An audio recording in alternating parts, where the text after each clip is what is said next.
جامع بحمد الله وحسن بلائه علينا.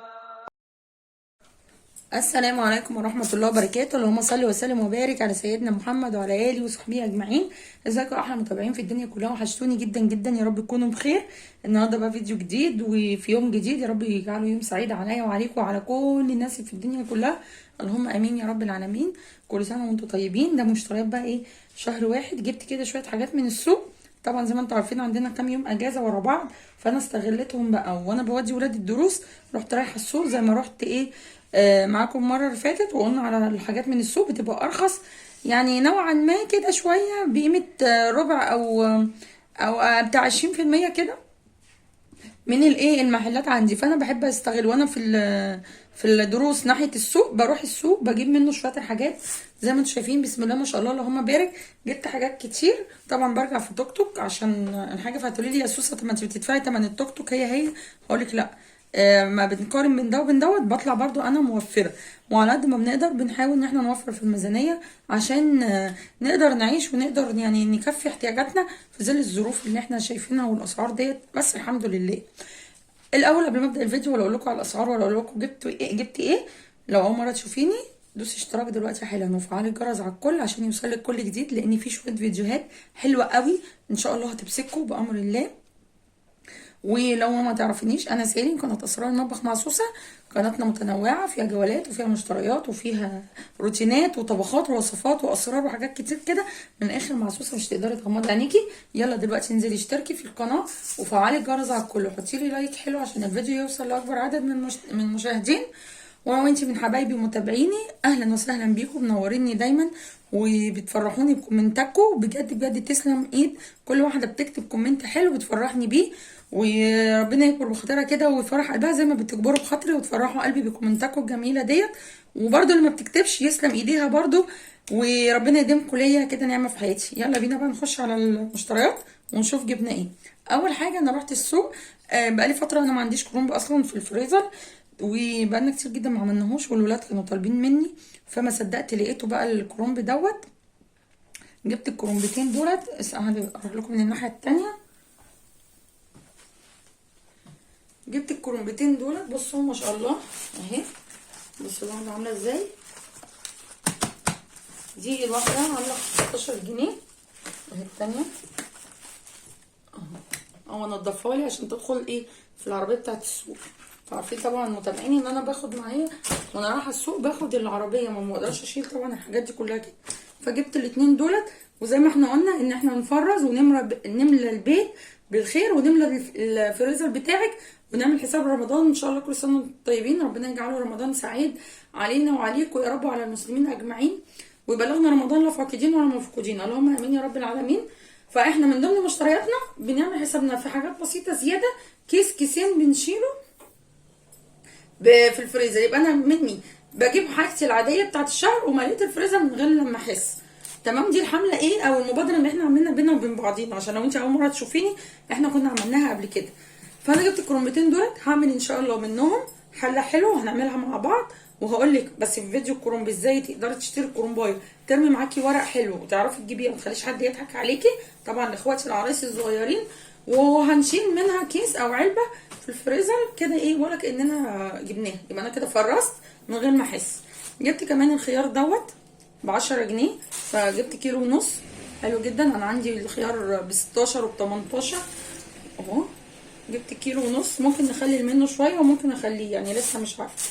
جبت كمان البسله دي ب25، احنا عندنا هنا ب30، دي ب25. جبت 2 كيلو ب50. البتنجان العروس الحلو دوت الكيلو عامل 5 جنيه، جبت كيلو برضه. هخلي العلبه هحطها في التلاجة وهشيل منه كيس وهوريك ازاي انا بفرزه، وبيفضل معايا من السنه للسنه كاني لسه جايباه طازه.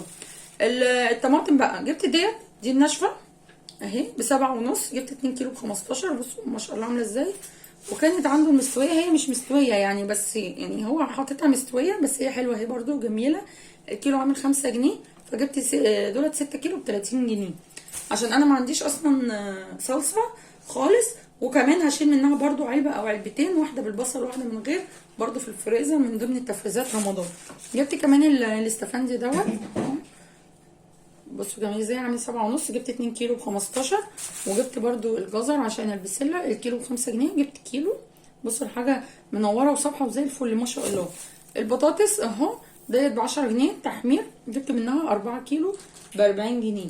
والبتنجان الابيض جبته بس من الناحيه التانيه، والبتنجان الابيض ده جبته من العربيه بتاعه الجيش اهو، اللي هي بتاعت القوات المسلحه.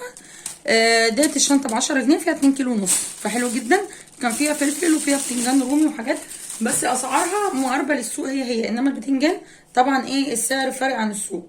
دي مشترياتنا من الخضار. بصوا القطه اللي هي المفروض المستويه زي الفل، حلوه جدا اهي. دي انا جبتها اخر حاجه طبعا عشان ما تتهريش، فجبت منها شنطتين دول بس. وادي البطاطس جميله اهي ب10 جنيه اهو. دولت حاجه المشتريات ايه من الخضار اللي انا جبتها من السوق. هنفرز ان شاء الله منها مع بعض وهنعملها مع بعض بامر الله. بس ما تنسوش اللايك، ولو وصلتي معايا اللي هنا من الفيديو جميلك على راسي، وحطي لي كده كومنت حلو عشان اشكرك فيه واشكري الله فيه. تمام. جبنا ايه بقى تاني؟ جبت بقى شويه حاجات علافه، لقيت في فرع بيم كان يعني هناك في السوق، وجبت حاجات من العلافين العاديين. تعالوا بقى نشوف ايه جبنا ايه مع بعض. اول حاجه جبتها من بيم، جبت علبه اللبن دي لان ميرو لقيت سعره رافع جدا بقى ب70 جنيه، فديت انا اول مره اجربها.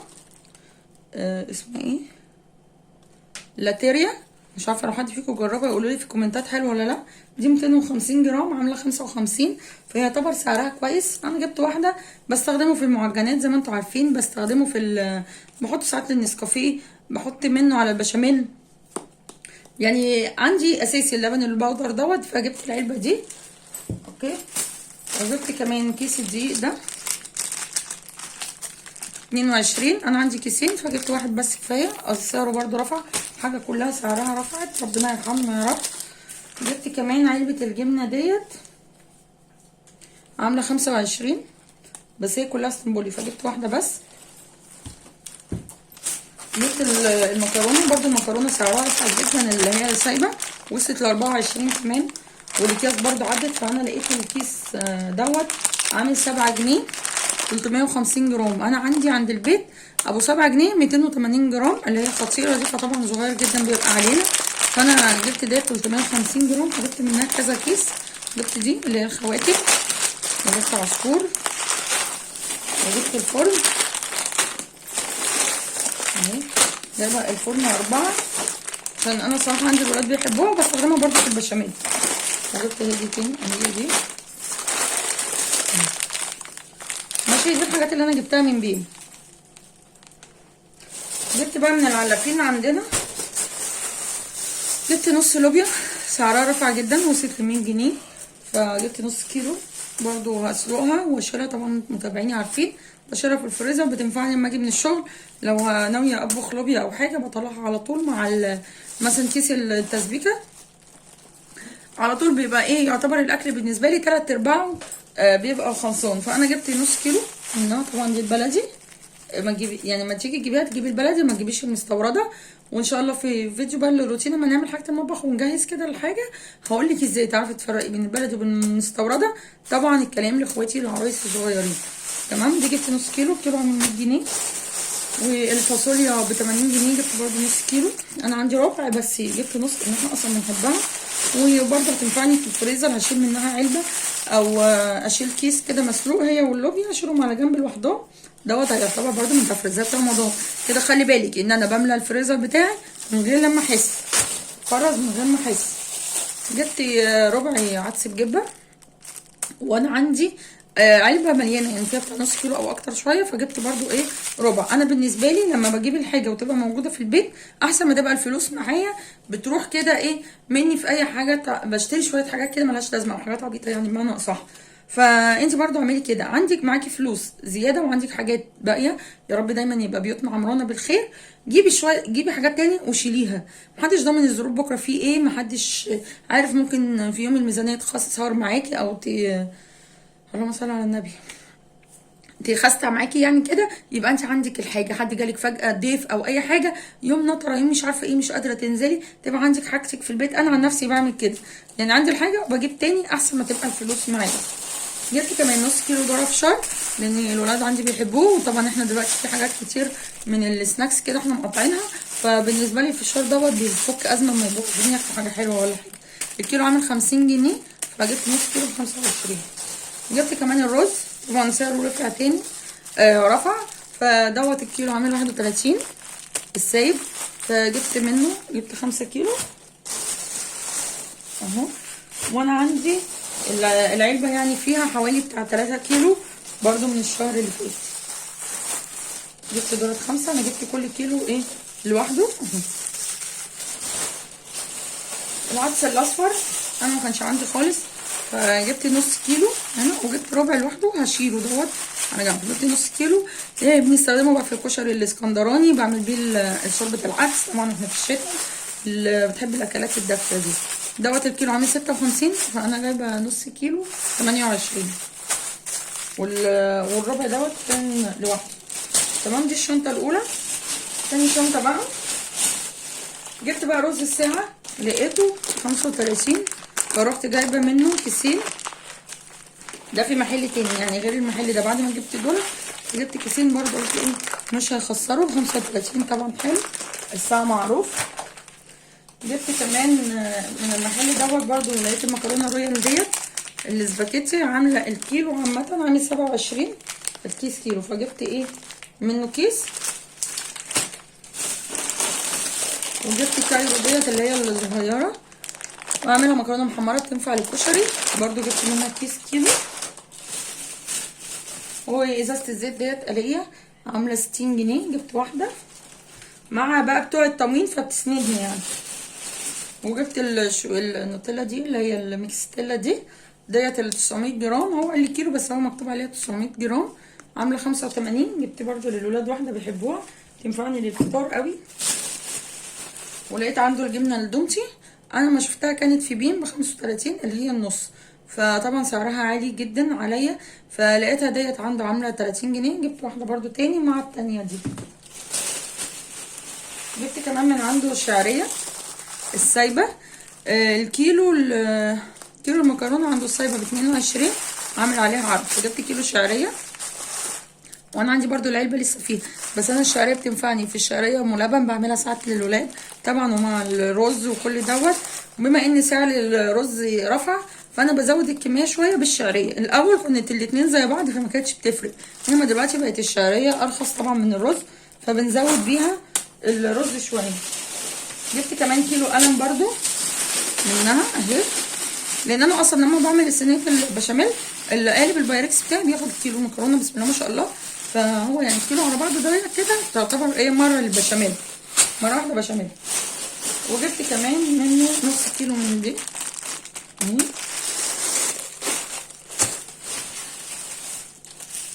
وجبت بقى دوت نص برضو من الاسباجيتي الرفيع، عشان انا عندي الولاد بيحبوه، انما دي تخينه شويه، دي جبت ايه رفيعه.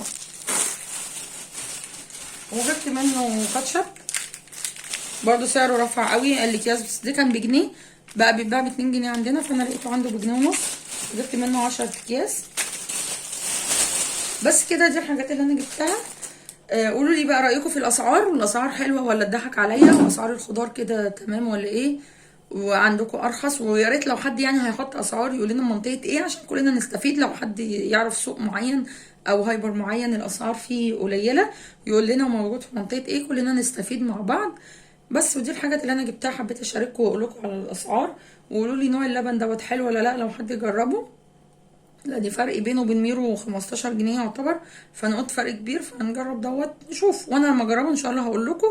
دي الحاجه اللي انا جبتها، ولو جبت حاجه تانية هصورها لكم، وهنعمل ان شاء الله روتين مع بعض كده في المطبخ حلو قوي، ونفرز كده الحاجه وتعلمي تبقي شاطره وست بيت كده موفره، وهنفرز نعمل كده. اشتركي معايا في المبادره اللي احنا عاملينها بينا وبين بعضينا، ان احنا نفرز ونملى الفريزر بتاعنا تفريزات لرمضان، وحاجات نشيلها ان شاء الله نستخدمها في رمضان. يا رب يبلغنا رمضان لو فقدين ولا مفقودين، اللهم امين يا رب العالمين.